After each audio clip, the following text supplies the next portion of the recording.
ચાલો મિત્રો, નમસ્તે. આર્યાવર્ત એજ્યુકેશનલ એકેડેમીમાં આપ સૌનું હાર્દિક સ્વાગત છે. ઓનલાઈન એજ્યુકેશનની અંદર આપણે ધોરણ 9માં ઘણા સમયથી અંગ્રેજી સમજવા માટે પ્રયત્ન કરીએ છીએ. તેની અંદર ગયા વખતે આપણે અલગ અલગ મુદ્દા, સિન્સ, ફોર આ બધા જ શબ્દથી સમજવા માટે પ્રયત્ન કર્યો. ટેન્સીસની અંદર જોવા જઈએ તો કાળ અતિ મહત્ત્વની વસ્તુ છે. અને હું ફરી કહું છું કે અંગ્રેજીનું જે આખું બિલ્ડિંગ ઊભું છે એ આખું બિલ્ડિંગ આ 9 ઈમાં જે પાયા ઉપર ઊભું છે. ઇંગ્લિશ નામનું જે ઇમારત છે, ભવન છે, તે 9 પિલર્સ ઉપર, 9 એટલે 9 કાળ. 9 કાળની અંદર ગયા વખતે આપણે રિવિઝન કર્યું હતું કે મુખ્ય 3 કાળ, વર્તમાન કાળ, ભૂતકાળ અને ભવિષ્યકાળ. વર્તમાન કાળની અંદર સાદો વર્તમાન, ચાલુ વર્તમાન, પૂર્ણ વર્તમાન. ભૂતકાળની અંદર સાદો ભૂતકાળ, ચાલુ ભૂતકાળ અને પૂર્ણ ભૂતકાળ. ભવિષ્યની અંદર સાદો ભવિષ્ય, ચાલુ ભવિષ્ય અને પૂર્ણ ભવિષ્ય. એ કાળને આપણે કોઠા સહિત સમજવા માટે પ્રયત્ન કર્યો. પછી ગઈકાલે આપણે પ્રશ્નાર્થ વાક્ય સમજવા માટે તે વાક્ય જે હતા તેની અંદર આપણે કાલે જોયું કે WH વાળા જે પ્રશ્નાર્થ શબ્દ છે એની અંદર વુથી અને વોટથી વાક્ય રચના કેવી રીતની બનતી હોય છે. અને આજે જે આપણે શીખવાનું છે એટલે તે છે એટલે અહીંયા વેર અને વે ન. ગઈકાલે વુ એટલે કોણ, આવો પ્રશ્ન પૂછતા હતા, બરાબર.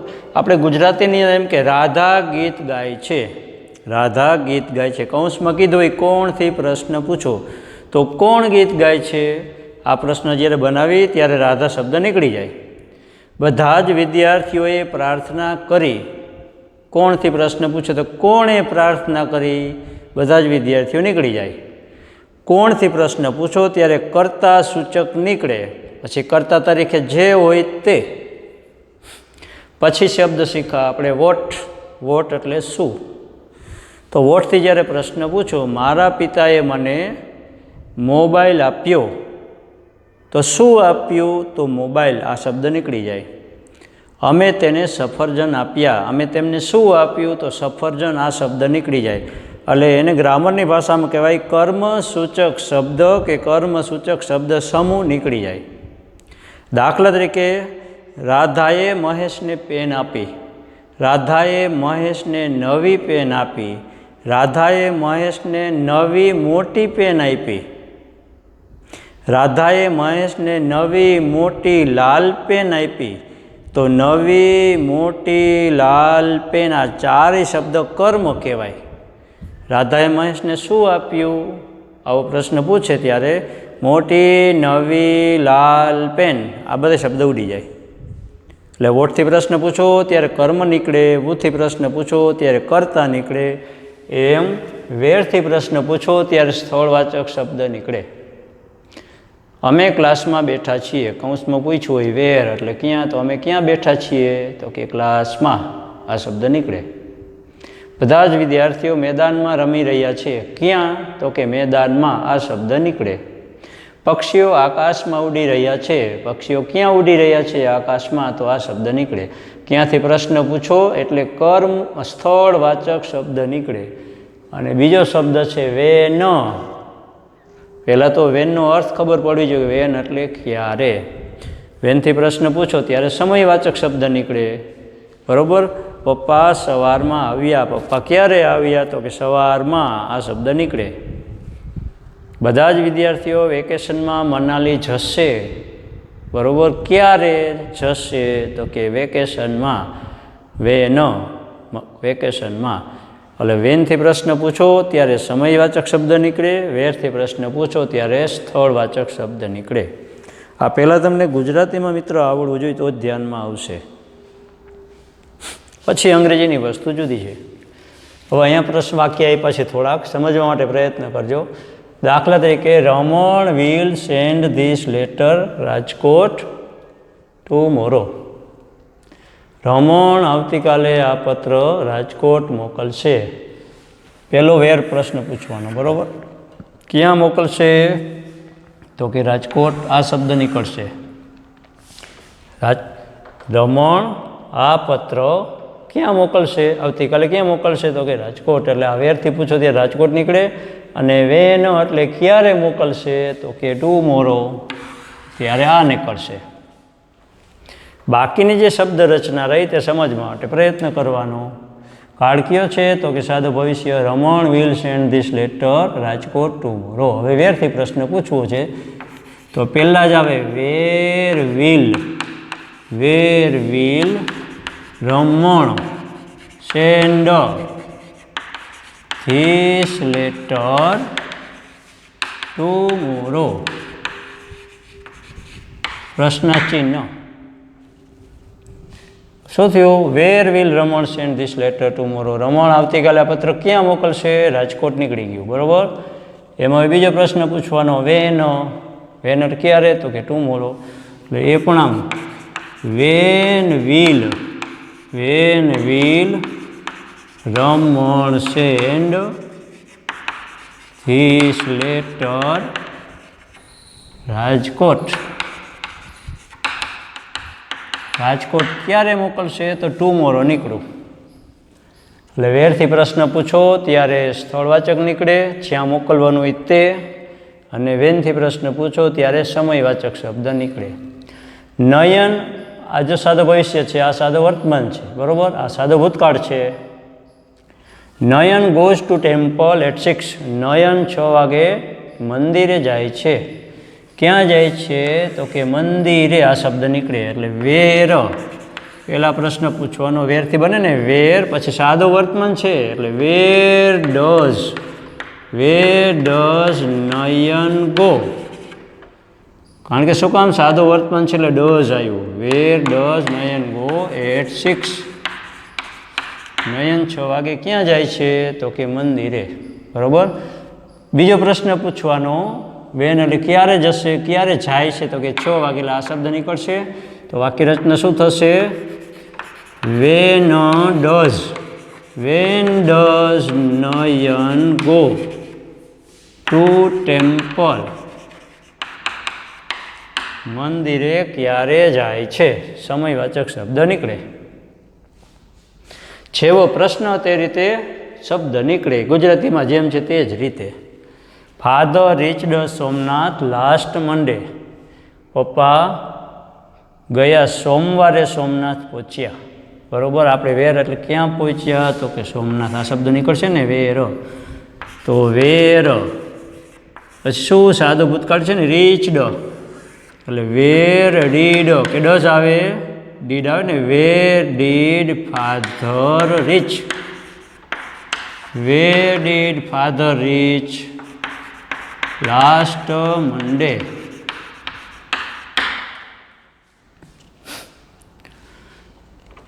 અને જો વેનથી બનાવો તો when did father reach Somnath.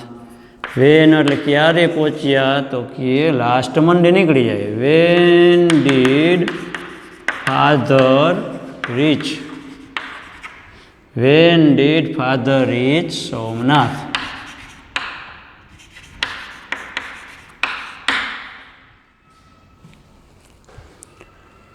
The teacher kept her scooty under the tree. The teacher kept her scooty under the tree. શિક્ષકે તેનું સ્કૂટી ઝાડ નીચે રાખ્યું, બરોબર. વેર ક્યાં રાખ્યું, તો કે અંડર ધ ટ્રી. આ શબ્દ નીકળી જશે ને વેરથી બનાવો તો. Where did the teacher Where did the teacher keep her scooty? Under the tree. અને વેનથી તો બનશે નહીં, વેનથી બનશે નહીં એટલે આની વાક્ય રચના એક જ બનશે, બરોબર. All the boys are sending this parcel to Morvi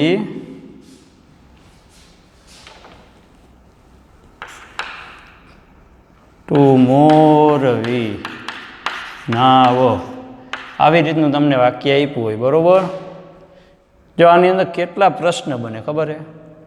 પહેલું દાખલે કે આપણે બે શીખી છે ને કે વેર એટલે ક્યાં મોકલે છે. પહેલાંનું ગુજરાતી આવડવું જોઈએ. All the boys are sending મોકલી રહ્યા છે ધીસ પાર્સલ્સ આ પાર્સલ. બધા જ વિદ્યાર્થીઓ આ પાર્સલ અત્યારે જ અત્યારે મોરબી મોકલી રહ્યા છે. તો ક્યાં મોકલી રહ્યા છે? મોરબીને આ શબ્દ નીકળે એટલે પહેલો જ શબ્દ વાક્ય બને where are all the boys. Where are all the boys sending this parcels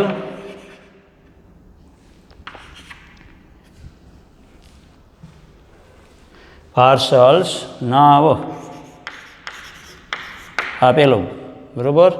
પછી વેન ક્યારે? તો કે અત્યારે. ક્યારે? વેનથી બનાવો તો આ શબ્દ નીકળી જાય. Van R all the boys sending his parcels to Morbi.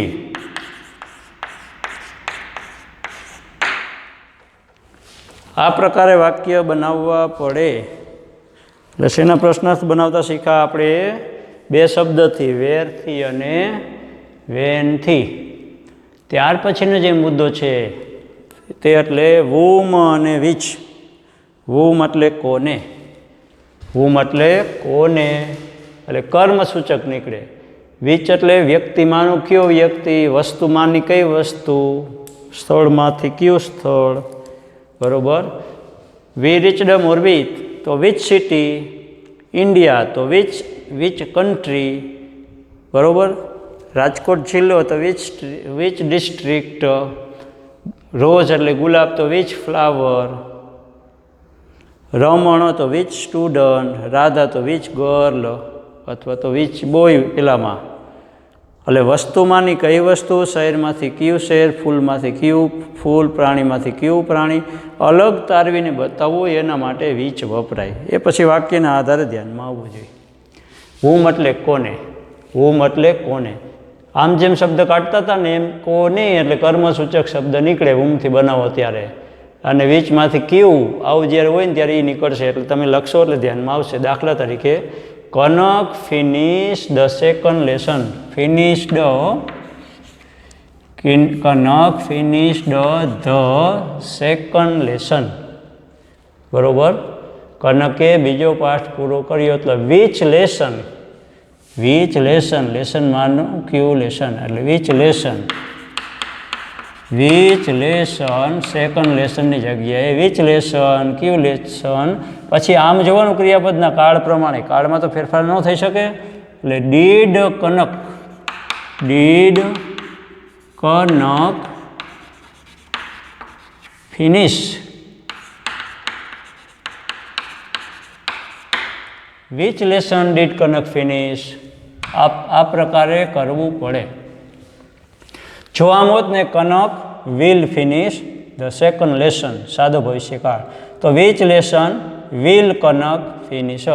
Kanak is finishing the second lesson. Is finishing ચાલુ વર્તમાન કાળ, તો which lesson is Kanak finishing.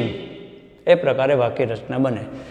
બીજું વાક્ય he gave new book to Sunita. તેણે સુનિતાને નવી ચોપડી આપી, બરાબર. હુમ એટલે કોને તો કે ટુ સુનિતા નીકળી જશે. કાળ જોવાનું ગેવ સાદો ભૂતકાળ છે એટલે whom did he give. Whom did he give new book. New book નવી ચોપડી તેણે કોને આપી તો સુનિતાને, બરાબર. અને ત્યાર પછી વિચ એટલે કયું તો કઈ બુક તો કે નવી બુક. એટલે આ ન્યૂ એક નીકળશે. વિચ બુક એમ ન્યૂ બુકની જગ્યાએ નવી ચોપડીની જગ્યાએ કઈ બુક એટલે which book. Which book did Sunita. Which book did Sunita give. એક minute, he gave new book to Sunita. Which book did he give. Did he give to Sunita? તેણે સુનિતાને કઈ ચોપડી આપી? એટલે which book did he give to Sunita? એમ the students selected new paintings. વિદ્યાર્થીઓએ નવા ચિત્રો પસંદ કર્યા. બરાબર? વિદ્યાર્થીઓએ કયા ચિત્રો પસંદ કર્યા? તો કે નવા. કોનેથી બને? કોને? તો કે ના. કોને પસંદ કર્યા એ વસ્તુ બને. કોને? તો કે નવા ચિત્રોને પસંદ કર્યા. કર્મસૂચક શબ્દ બની શકે, નો જ બની શકે એમ નહીં. અર્થ થોડોક ખેંચીને લેવો પડે, પણ આ ડાયરેક્ટ અપીલ કરે છે. એટલે the student selected new paintings. Which paintings? Which paintings? Which paintings did the students select? કયા ચિત્રો પસંદ કર્યા? તો કે ન્યૂ પેઇન્ટિંગ. Which paintings? તો કે new painting, old painting, big painting, small painting, જે આવે તે. Father told us an interesting story. પપ્પાએ અમને રસપ્રદ વાર્તા કીધી. હુમ એટલે કોને? તો કે આનાથી નીકળે, અસ આ નીકળશે. Which story? તો કે એન ઇન્ટરેસ્ટિંગ સ્ટોરી, એટલે આ નીકળે. બરાબર? એટલે પેલું વાક્ય બનાવી, દાખલા તરીકે હુમથી બનાવી તો કાળ કેવો ભૂતકાળ છે ને, ફાધર ટોલ્ડ હશે તો whom did father tell? whom did father tell an interesting story? ફાધરે કોને રસપ્રદ વાર્તા કીધી? અને બીજું વાક્ય બને which story did father tell us? અમને કઈ વાર્તા કીધી? તો કે રસપ્રદ story. which story did father tell us? Bhumi is teaching English to them. બરોબર? ભૂમિ તેમને ઇંગ્લિશ ભણાવે છે. whom એટલે કોને? તો કે them, to them અથવા તો them. whom is Bhumi teaching English? whom is Bhumi teaching English? Bhumi English કોને ભણાવે છે? તો કે ટુ ધેમ, તેમને. અને બીજું બનાવવાનું which. બરોબર? શું કરશું? which subject is Bhumi teaching to them? which, જો વિચમાંથી કયો સબ્જેક્ટ એટલે કયો વિષય, અંગ્રેજી એટલે વિષય લાગુ પડે ને, તો which subject is Bhumi teaching to them? આ પ્રકારે વાક્ય રચના બનાવવી પડે. Nayan would like to meet the new teacher. નયનને નવા શિક્ષકને મળવાનું ગમશે. બરાબર? તો શું કરશો? whom એટલે કોને મળવાનું ગમશે? તો કે નવા ટીચરને. whom એટલે કોને? whom would સહાયકાર ક્રિયાપદ. whom would નયન like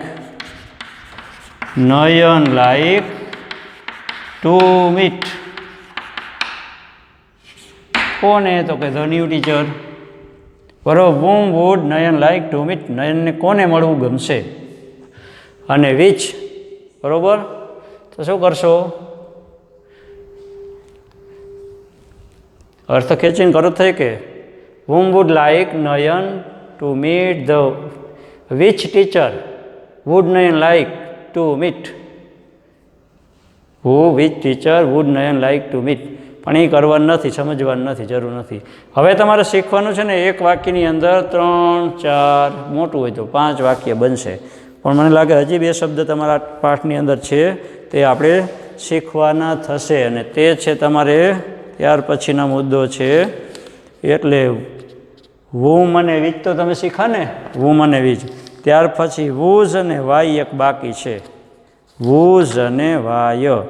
આ એક બાકી છે અને એ શીખશો ત્યાર પછી તમને ધ્યાનમાં આવશે. એટલે આજે તમારે હોમવર્કની અંદર એક્સરસાઇઝ જે લખવાની છે હોમવર્કમાં એક્સરસાઇઝ બીજી અને ત્રીજી પેજ નંબર 23-24 બરાબર. એક્સરસાઇઝ બીજી અને ત્રીજી ઓનલી આન્સર્સ લખવા.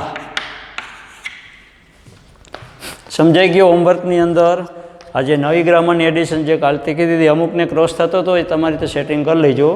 એક્સરસાઇઝ બીજી ત્રીજી પાના નંબર 23-24 ખાલી જવાબ લખવા. બરાબર. ગ્રામર.